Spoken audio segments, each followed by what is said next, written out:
Why did Merlin choose in his last days to pass all his wizardry, all his shaman supernatural power and wisdom? The rational choice would have been to pass it on to one of the mighty knights of the Round Table, Gawain or Lancelot or any of them.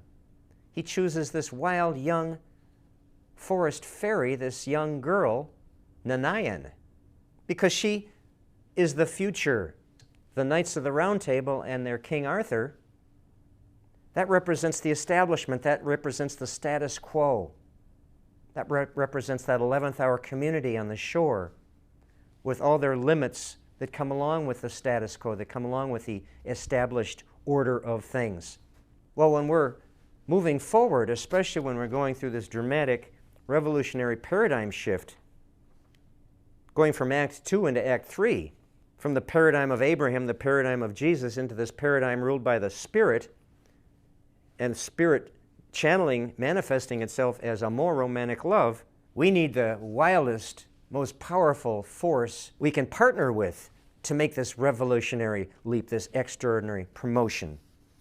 And that's what Merlin recognized. Doesn't need one of those esteemed representatives of the old order.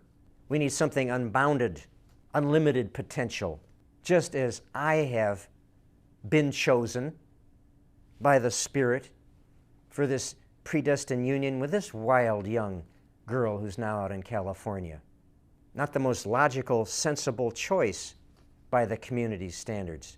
An unlikely pairing, an impossible pairing to many.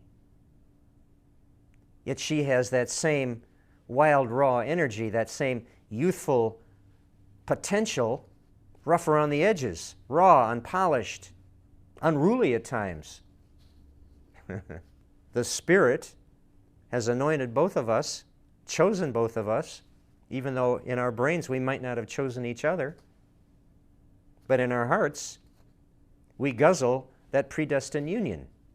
So Merlin provides a good model for how you make this revolutionary transition from an old paradigm into a bold new paradigm. In our case, the hour of the shaman.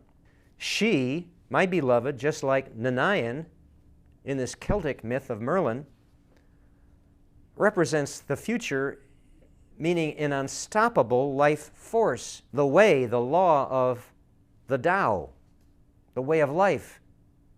Also translates not just as way or road, but as the law.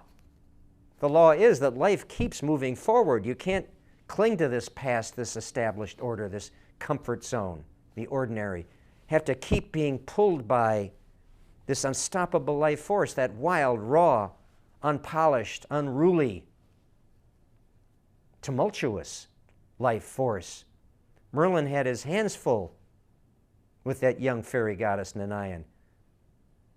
He let himself be bewitched by her, let her weave a spell around him where he was trapped in this tower, cut off forever from the old order, that old paradigm. His whole life went into creating and being the supernatural guide, the leader, the invisible counselor to King Arthur and his court. That was his life's work.